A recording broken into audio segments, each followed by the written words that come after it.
It's a brisk fall day in Georgian Bay, about halfway between Parry Sound and Sudbury, and Chief Wayne McQuaby is making a trip he's taken many times.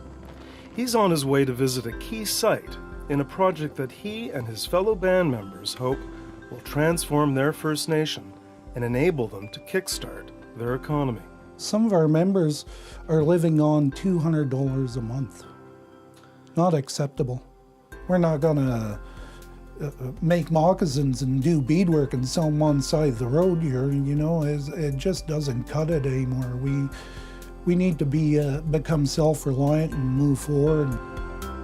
The solution lies on the eastern shores of Georgian Bay, in a massive clean energy project that will bring the small, progressive community upwards of $15 million a year for the next 2 decades, and possibly beyond. You'll never see this again in my lifetime anyway, an opportunity to have this for our own people and help lead some of the younger ones into it, you know. I think it not only offers hope, it gives everybody an opportunity that they dreamed about. It's a project that literally ticks off all the boxes. Clean energy, reducing thousands of tons of greenhouse gas emissions, and First Nations economic development. For the people of Henvey Inlet First Nation, striking the right balance between development and protecting their ancestral lands is critical. It is incredibly important because we as Anishinaabe people consider ourselves caretakers of the land. So in order to have a project of this magnitude, we all had to think very carefully and talk it over with our families and ask a lot of questions. The real concern with the community was the environment, obviously. When you think about First Nation, you know, all our ties are to the land. Everything we do, our daily life, is tied to the land. With that in mind, the band set out to find a solution about 10 years ago that would provide independence for their nation while maintaining stewardship of the land. The answer, harnessing the wind. We did a lot of analysis and research. So we looked at a cottage lot development out in Henvey too. And, you know, the impacts would have been, you know, far more intrusive, because then we would have been accommodating, potentially would have had about 1,000 people out in Henvey, and it wasn't beneficial to the band. We also looked at hydroelectric here on the French River. The impacts were too great. We looked at solar and, you know, too much land to be utilized. So the only option was wind. It's a choice that makes perfect sense for Henvey. With 20,000 acres of reserve lands and much of it exposed to the eastern shorelines of Georgian Bay, the prevailing winds are a perfect renewable resource. In the early days, the challenge for the band was finding the right partner. Obviously, the band doesn't have the ability to go out and build a wind farm on its own. So we went through various partners, and you know, finally we met up with Pattern. They really understood us. With a total of 7 projects now on the go in Ontario and many others across the Americas, it's a partnership that Pattern's CEO, Mike Garland, says is a first in many ways. It is on First Nations land, and we are partners with the First Nations in a 50-50 deal. We think that the second part is this is a unique piece of land that has been in the First Nations for 1,000 or more years, and they've really focused on respecting that land and creating sustainable opportunities for their people on the land. And so the thing that I think it really sets it apart is that vision that they bring to the project, where they see it as part of the long-term sustainability of their nation and the people that work there and live there and are part of the environment. With a partnership struck in 2014, the project, which will occupy a small footprint of 500 acres, quickly took on a life of its own. Suddenly, the band's hopes and dreams for self-sufficiency started to look a lot brighter. Any messages, Lynn? Mail? No? Unless you work for the First Nation under the administration, whether it be on chief and council or the admin for the band, really there isn't a lot of jobs to go around. You know, because we lived an impoverished life, I want something more for our community.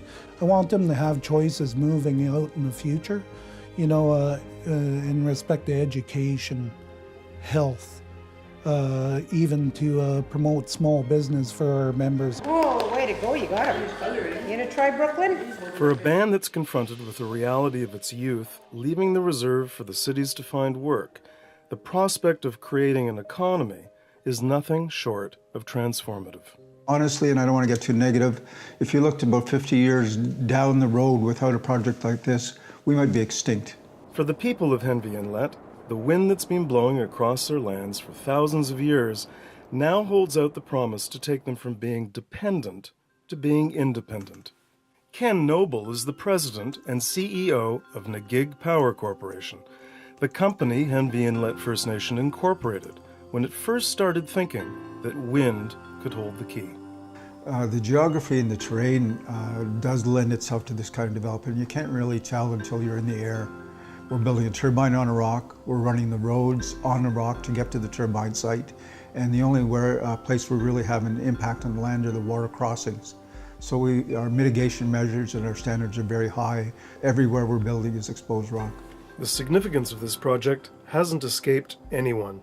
When it's finished, it will not only be the largest wind farm in Ontario, powering the equivalent of 90,000 homes, it will also be the first to be developed under the First Nations Land Management Act, something that's allowed Henvey to develop its own environmental stewardship regime and project-specific land laws on environmental assessment and protection, laws that meet or exceed federal and provincial regulations.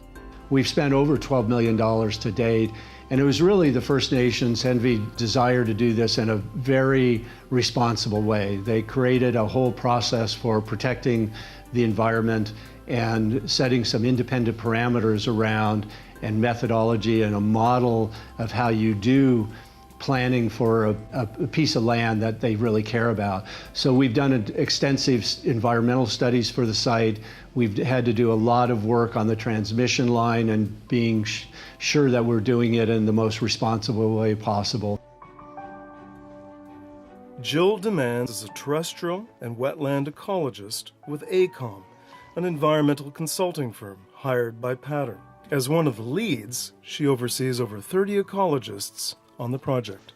It's the first of its kind with this type of system. The amount of people that are involved in this project is just astounding. I have a huge team, and then that team's being oversight and peer reviewed by an appointed environmental commissioner just to make sure we're doing everything properly. I've never seen anything this forward thinking in terms of the environment. Definitely best in kind. With all the field investigations that we've collected, I mean, we've done so many different types of surveys, understanding where all the habitats are, where all the sensitive species are. We've done population calculations. We've done over 30 types of surveys. From that, we've developed a very comprehensive set of mitigation measures. We've kind of added, I think, more intense mitigation than almost anyone in the country, if not North America. We had to do it to that level. Other than satisfying our members, satisfying government, we have to satisfy lenders. We won't get a penny of debt to finance this project if there's any weak areas in our regime. The project now sits with Environment and Climate Change Canada, who has the historic opportunity to approve the project, once satisfied that Henvey has taken sufficient mitigation measures to protect sensitive species where the turbines will be built. The band hopes it will be approved soon. For Chief Wayne McQuabbie and the people of Henvey Inlet, the wind that's been blowing across their ancestral lands for thousands of years now holds out the promise of a journey to independence on their own terms, on their land. You know, the First Nations, we have a perspective like we don't own the land, it owns us. So we have to be respectful of that when we only take what we need.